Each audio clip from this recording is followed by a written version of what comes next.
Kuvakoosteen teko VN Video Editor-appin avulla.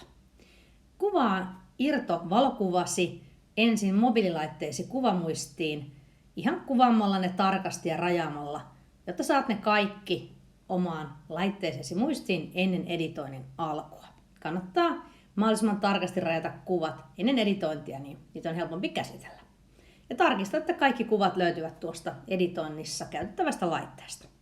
Sitten avataan VN Video Editor-appi, painetaan alhaalla olevaa plussaa ja sitten isoa sinistä aluetta New Project ja sinulle avautuu pikkukuvanäkymä.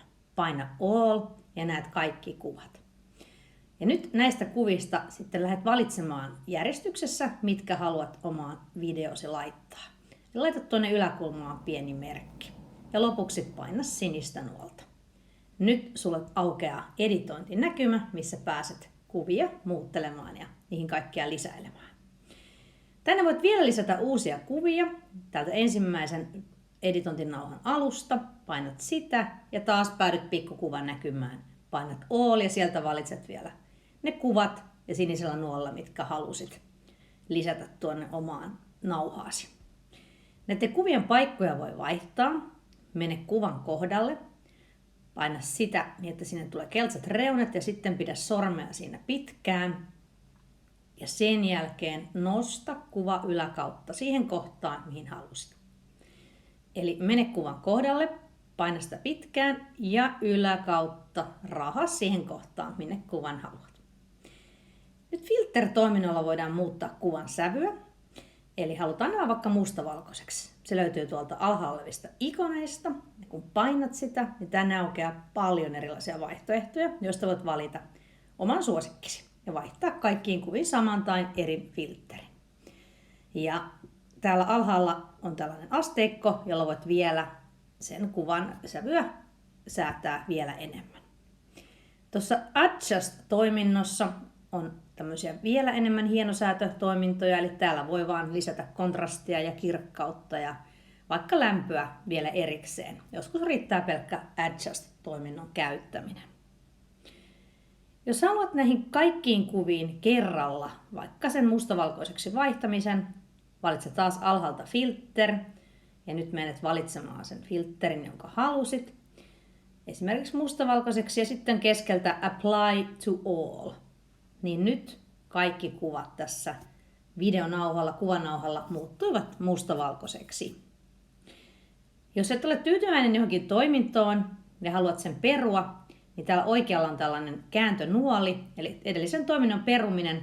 Kun painat sitä, niin tuo edellinen toiminto kumoutuu.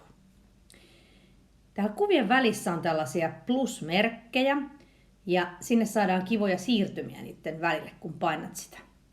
Eli tällä Base-toiminnolla tulee monia erilaisia siirtymävaihtoehtoja ja täällä alhaalla olevasta aikajanasta voit päättää, kuinka kauan tuo siirtymä kestää. Tällä Matte-toiminnalla on myöskin hieman erilaisia. Näihin voi kaikkiin valita saman siirtymän tai sitten vaikka kaikki erilaiset. Tätä kuvan kestoa voi muuttaa, että kauanko se näkyy vetämällä sitä kuvaa siihen avautuvista pienistä keltaisista reunoista ja noista nuolista eteenpäin tai taaksepäin sen mukaan, miltä se työssä vaikuttaa. Täällä lopussa on tämmöinen musta VN Video Editorin mainos, sen voit laittaa roskiin. Tekstitys lisätään täällä toiseksi ylimmällä rivillä, T-rivillä. Painat sitä ja painat tekstiä. Ja täällä on eri vaihtiksia, miten se teksti siihen tulisi, mutta voidaan ottaa ihan tuo pelkkä standard. Ja tuonne yläkuvaan, kun Input Title kohtaan kosketat, niin avautuu tämä kirjasin valikko, eli näppäimistö, ja siihen voit kirjoittaa tämän tekstin ja sitten painat väkästä. Ja nyt teksti ilmestyy tuonne kuvaan ja sitä voi liikutella, sen kokoa voi muuttaa. Ja tälle tekstille voi tehdä muitakin asioita. Kun sitä painat, tänne aukeaa uusi valikko ja täällä esimerkiksi voi vaihtaa sen fontin kaunokirjaksi tai millaiseksi haluat. Tuolla on tuollainen väriympyrä, josta voit valita sen tekstin värin, laittaa sen vaikka mustaksi. Ja tällaisia erilaisia väripohjia, missä sitten teksti näyttää vähän erilaiselta. Ja kaikkia voi liikuttaa.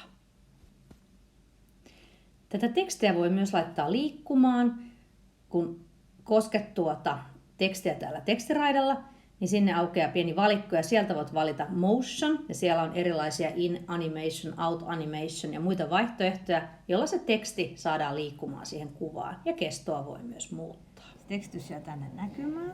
Täällä ylhäällä teksti näkyy tekstitysraidalla ja sen pituutta voi muuttaa, vetää vaikka koko ton videon pituiseksi ihan vaan raahaamalla. Musiikki lisätään täällä ylimmällä nauhalla eli nuotin kohdalla ja siellä aukeaa valikko, valitse sieltä music ja sulle aukeaa eri vaihtoehtoja, ota vaikka toi vlog ja sieltä näitä koskemalla voit kuunnella niitä etukäteen ja sitten tuolla rivin päässä olevalla use-napilla saat sen sinne menemään videosi taustalle ja täällä voi vielä ääntä siihen säätää ja se menee just ton videon pituiseksi eli on sen koko videon ajan siellä sun videon taustalla.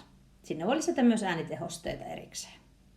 Tätä voimakkautta voit säätää myöhemmin koskemalla tuota raitaa, valitsemalla volume, laittamalla sitä pienemmälle tai isommalle ja alkuun tai loppuun pientä feidausta. Täällä mikrofonitoiminto löytyy täältä samasta nuottivalikosta ylhäältä, eli painat tuota mikrofonia ja annat luvan mikrofonin käyttöön. Ja sen jälkeen painat punaista nappia ja se laskee 3, 2, 1 ja nyt voit puhua tähän videosi päälle, eli kertoa vaikka näiden kuvien tarinan. Ja paina lopuksi uudestaan punaista nappia.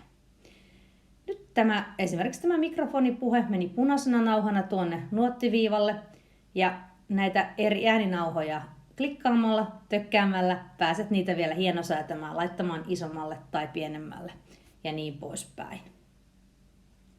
Nyt sulla työ alkaa olla valmis, sä oot saanut tänne vaihdettua kuvien paikkaa, lisättyä filtteriä, tekstiä, musiikkia ja niin poispäin ja me halutaan se pois tästä appista.